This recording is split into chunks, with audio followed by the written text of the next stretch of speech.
Hi, welcome to the OpenACC workshop presented by the NSF Succeed program. This was originally a one-day hands-on event that you can view at your own pace. If you look at the link below, you can get access to the content and slides used by the original students.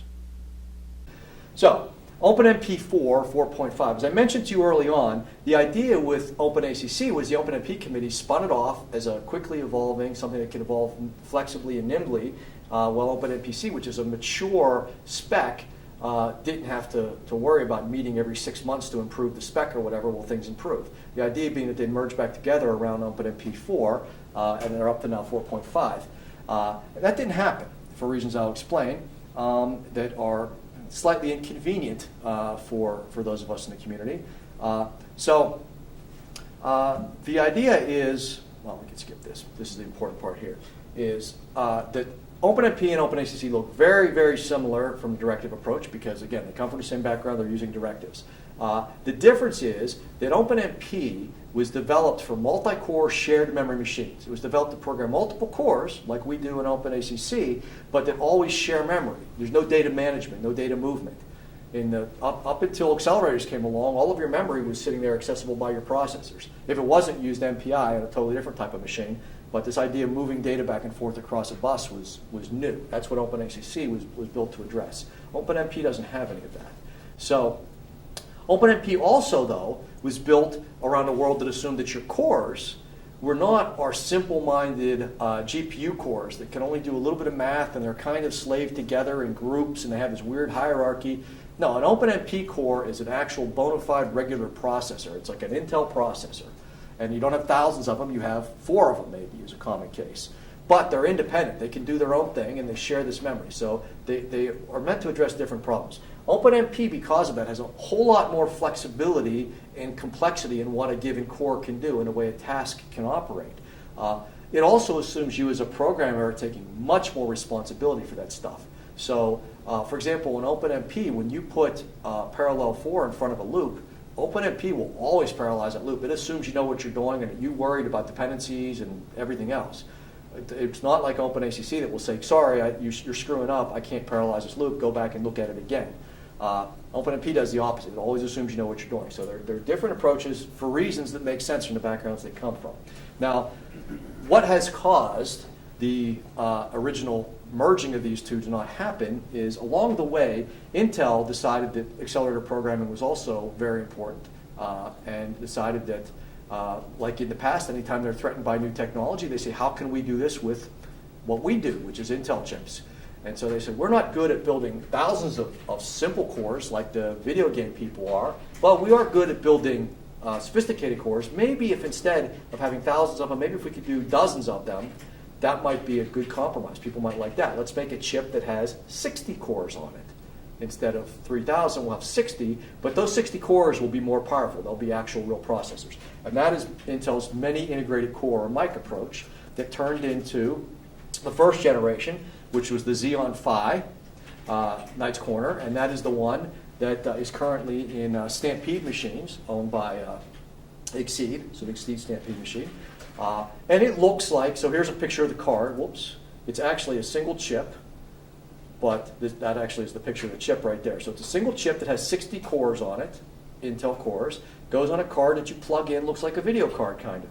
Those cores, though, are a little bit different than people think that they're like Pentium cores from the 90s or something. They're not. They're really modernized to give you better math operations. So they have very wide vector registers to give you good floating point operation, and they have so they're not Pentium chips. The way they were organized was a ring bus connecting them all together with some memory attached to the bus too. However, the latest version of it, the one that people are more excited about because it's newer, is Knight's Landing. Knight's Landing is laid out as an array instead of a ring bus.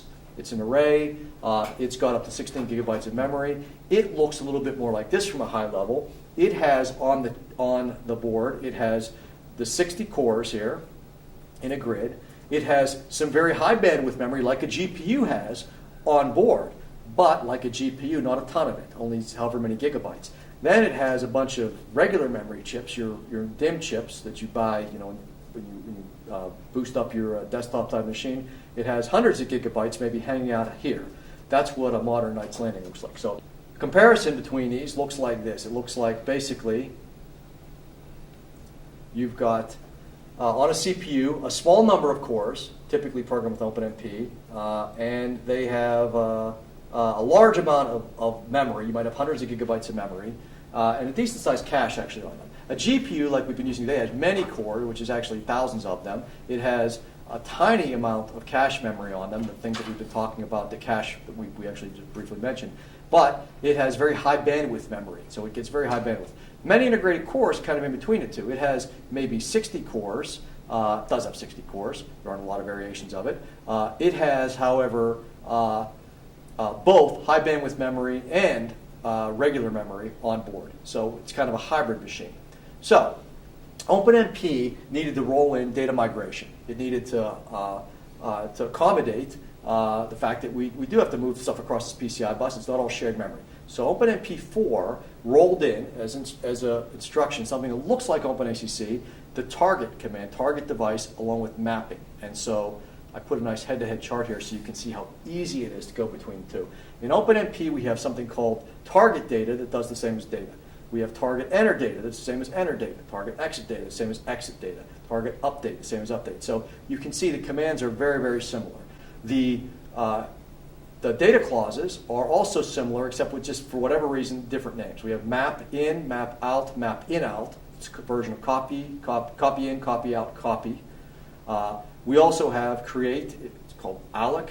A couple of things we didn't look into for dynamic allocation. We can delete things on the card, and we can delete them forever, release and delete. So we have very, very similar clauses between the two. The compute constructs start to look a little bit different, though, because, as I mentioned, the others are just concerned with moving data back and forth. You'd imagine they look very similar. Compute constructs reflect the fact that things are a little bit different behind the scenes. So whereas we have our parallel regions in our kernels, instead here we have parallel and for do. So things are pretty similar, but a little bit different. There are a few things that are outright different here, which is that in OpenMP we have much more sophisticated threading control because OpenMP is built to deal with the fact that a core is really its complex own device living in its own space. So we have very sophisticated commands to do things like tasks with dependencies. So every single core in an OpenMP program can be off doing a totally different thing, whereas we can see with GPUs that's not the case. So they're very similar, though, and if you're writing code today and you wonder which one you should use, I give you a few slides here. I'll just pick one of them out for the sake of time to show you the differences. If you're writing OpenMP4 on a Xeon Phi, it's pretty straightforward to parallelize a loop. It looks like this. If you're using OpenMP4 and NVIDIA GPU, it's a little bit more complicated. On the other hand, if you're using OpenACC on a NVIDIA GPU, it's very, very simple with kernels command. So if you put enough of these examples together, and I have a few here that you can stare at, you might come to the conclusion that it looks like NVIDIA, in particular, has really done a good job of making sure OpenACC works really well on NVIDIA stuff, and Intel has done a good job of making sure that OpenMP4 works really well on Xeon products, Xeon Phi, and the Knights Landing and Knights Corner products. And you would be right. As a matter of fact, it reflects the harsh reality that the two commercial entities behind the scenes that had a lot of power, NVIDIA and Intel, have kind of been pulling the spec apart, keeping that merger from happening, so that they could really support their own devices best. So at this point in time, if you're going to use NVIDIA GPUs, you probably should be using OpenACC and an OpenACC compiler. If you're going to be using Xeon Phi, you should probably be using Intel's, you don't really have much of a choice, Intel's compiler with the OpenMP4 stuff. GCC also supports some of that, though, but you'd be crazy not to use Intel to support that. However, switching back and forth between the two is more an editing exercise than it is rewriting your algorithms. So whichever hardware you're using today, I would suggest that that's the approach that you use. And if you have to port your stuff, you're not going to be kicking yourself because you've committed all this effort to changing the algorithms. It's more an editing exercise. As a matter of fact, a few people have written some editing tools to try to automatically convert between the two. The future for both of these companies, they hope that Intel hopes that you go hostless and just buy a bunch of Knights Landing and stick them in a room in racks of Knights Landing and don't need anything else. NVIDIA would like you to buy just racks of GPUs with some simple-minded core on board that just takes care of the serial part of the program, something like Project Denver they have going on. So that's the future as they see it.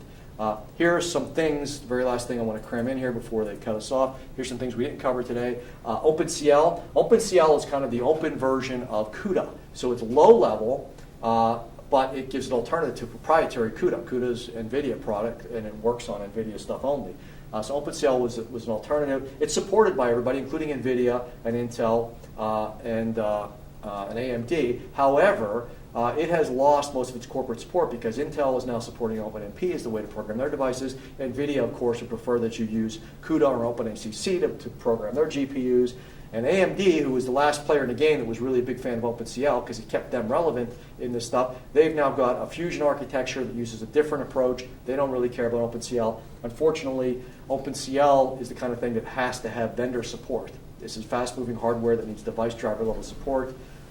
If they don't have that kind of industrial support, they can't keep up with the other players in the game. So Opencl is lost momentum is the most optimistic way I think I can put it. Let's see, what else is there? Fortran 2008 has threads, and I could just C11 has threads. Python has fake threads. They don't actually do anything to use a global interpreter log. So there are some other ways to do threaded programming. None of these at the moment apply directly to accelerators or GPUs. These are more interesting if you're doing multi-core kind of stuff. The OpenCL stuff's the only stuff that works well on GPUs, but like I said, I'd be hard-pressed to suggest you invest time in something that is becoming less relevant by the year. I will entertain questions.